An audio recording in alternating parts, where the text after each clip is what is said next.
दोनों को झगड़ते हुए देखकर राज ने मधु से कहा, अरे तुम अपनी इस बहस को छोड़ो और ये पता करो कि आवाज कहां से आ रही है।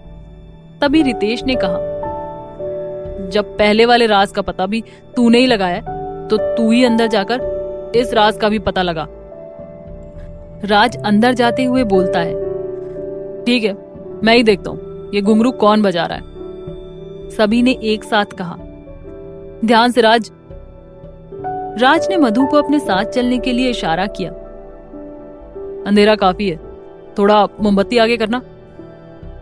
राज आगे बढ़ गया और एक जगह रुककर बोला, ये देखो, ये रही तुम्हारी नर्तकी।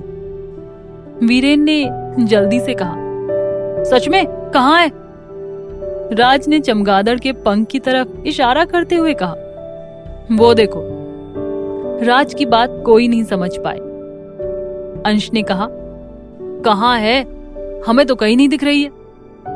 राज ने मजाक करते हुए कहा, अरे मजाक कर रहा हूं यार, ये जो चमगादड़ के पंख हैं, ये जब दीवार से टकराते हैं तो आवाज आती है, वही हमें घुंघरू की तरह सुनाई दे रही है। वीरेन ने सुकून की सांस लेते हुए कहा, राज, तुम्हारे मजाक ने तो एक बार फिर से हमें डरा दिया, ऐसा मजाक आगे मत करना। करण ने कहा, अब यकीन हो गया ना कि ऐसा यहाँ कुछ नहीं है, फिर क्यों डर रहे हो यार? राज ने कहा, चलो राजमहल के भीतरी हिस्से तक चलते हैं। अंश ने कहा, नहीं यार, चलते हैं वापस। तभी करण बोला, वैसे भी सवेरा होने को ही है, 2-3 घंटे में सवेरा हो जाएगा, तब वापस चलेंगे, तब तक भीतरी भाग भी देख लेते हैं।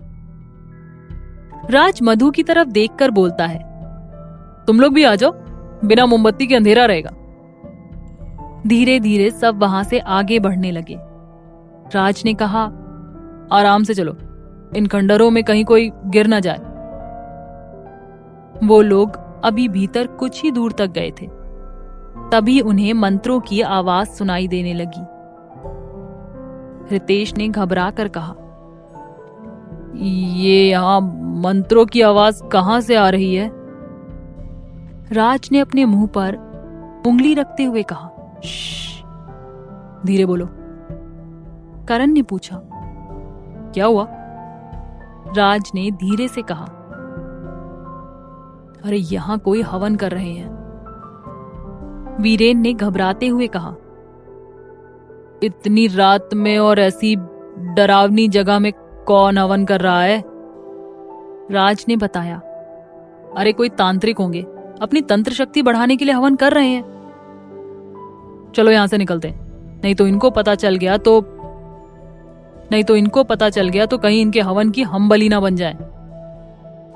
मधु ने भी जल्दी से कहा, चलो चलो जल्दी। राज ने कहा, बिना आवाज किए पैरों से भी आवाज मत करना, वरना गए काम से।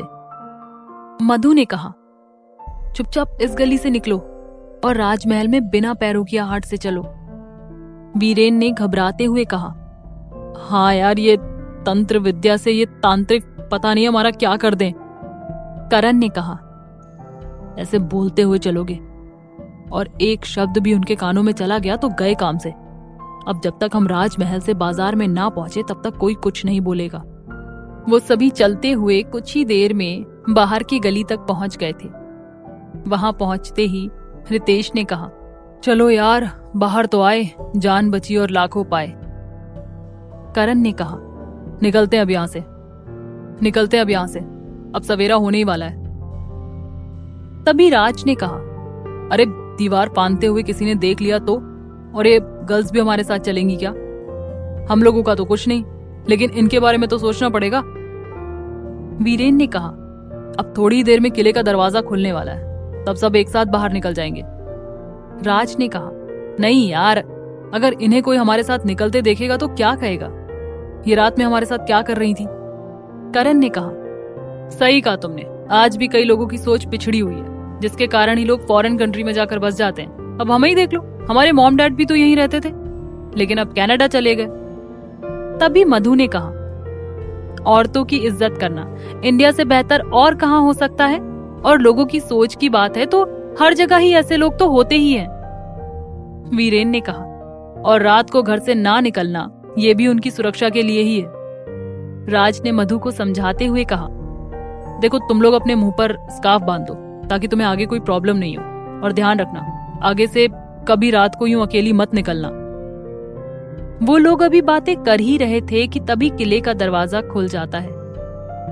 राज ने कहा, हम सब अभी निकल रहे हैं और जैसे ही लोगों का आना जाना शुरू हो तुम लोग भी बाहर निकल जाना, हम लोग निकलते हैं। उन तीनों ने एक साथ कहा, ठीक है जाओ।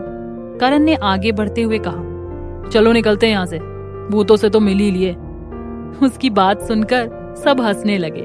तभी अंश ने कहा, वो देखो वो कैब में बैठे आदमी हमारी तरफ ही देख रहे हैं। वैसे छोड़, देखने दे, इनके भ्रम को हम नहीं दूर कर सकते।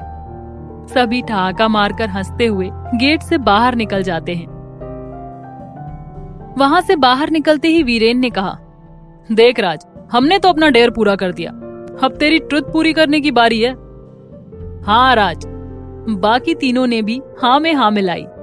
राज ने कहा, अच्छा जी, ये डेयर पूरा करके आए आप लोग। तीनों भीगी बिल्लियों की तरह कर रहे थे, और तू करण, तू भी तो इनका साथ देने लगा था, और तुम लोग डेयर पूरा करने की बात कर रहे हो। रितेश ने कहा, देख तुझे ट्रुथ नहीं बताना तो मत बता, लेकिन हाँ हमने हमारा डेयर पूरा किया, डर कर करें या बिना डरे ऐसी कोई रिस्ट्रिक्शंस नहीं थी। राज ने कहा, अरे यार मैं तो खुली किताब हूँ, मेरे बारे में तुम लोग सब जानते हो, फिर क्या ट्रुथ बताऊं। रितेश ने उबासी लेते हुए कहा, चलो उस टैक्सी ड्राइवर को कॉल कर, वापस जयपुर चले यार, बहुत थक गए और नींद भी बहुत आ रही है, पूरी रात से घूम रहे हैं। वीरेन ने कहा, यार मैं तो कल सुबह जल्दी उठ गया था और पूरी रात चलकर सच में बहुत थक गया हूँ यार। राज ने मन ही मन में कहा, मेरी तो सारी थकान उसे देखकर ही चली गई। रात के अंधेरे में मोमबत्ती में दिख रहा उसका चेहरा, really she is very pretty. Raj ये सोच ही रहा था तभी रितेश ने राज से पूछा, तूने कुछ कहा? राज ने मुस्कुराते हुए कहा, नहीं तो, लेकिन हाँ मुझे कोई थकान महसूस नहीं हो रही है, बल्कि एक अलग सी ताजगी को महसूस कर रहा हूं मैं। करण ने हंसते हुए कहा, इसको कोई नहीं समझ सकता, पूरे दिन और रात से ये यहाँ है और बिना नहाए ही ये ताजगी महसूस कर रहा है। तब तक वहाँ टैक्सी आ गई थी। वो लोग टैक्सी में बैठ गए। राज अपनी ही दुनिया में खोया हुआ था, जहाँ वो और मधु थे। राज को मधु का उससे इस तरह लिपटना, उसकी महक अभी भी राज को अपना दीवाना बना रही थी। अचानक से राज ने रितेश से पूछा, अरे यहाँ गाड़ी में किसकी खुशबू आ रही है? राज ने घबरा कर कहा, कौन सी खुशबू? अंश ने हंसते हुए उसके कंधे पर हाथ रखकर कहा, जिसकी तू अभी बात कर रहा था। करण ने राज को छेड़ते हुए कहा, कल से तेरे हाव भाव बदलने लगे, क्या बात है? राज ने अपनी तरफ से सफाई देते हुए जल्दी से कहा, कैसी बात? कोई बात नहीं है। रितेश ने कहा, अच्छा अब तू बन मत, कल भी तू हम सबको छोड़कर किले से बाहर आ गया था। राज ने कहा, वो मैं तो तुम्हें कहकर ही गया था, लेकिन अगर मैं नहीं आता तो तुम लोग ना ही डेयर पूरा करते और ना ही तुम्हारा डर निकलता। वीरेन ने कहा, ये बात तो है, तेरे कारण ही हम सब आज जयपुर जा रहे हैं, वरना डर के मारे जान ही निकल जाती हमारी। राज ने अचानक से कहा, पता नहीं वो तीनों भी अभी तक वहीं हैं या? करण ने कहा, इतनी क्या चिंता है, आ जाएंगी खुद ही, हमने थोड़ी बुलाया था उन्हें जो उनकी चिंता कर रहे हो। राज ने अपने आप से ही कहा, पता नहीं कैसा एहसास है ये, वो अजनबी लड़की ख्यालों से निकल ही नहीं रही है। राज को सोचते हुए देखकर करण ने कहा, क्या सोच रहे हो राज? राज ने जल्दी से कहा, कुछ नहीं,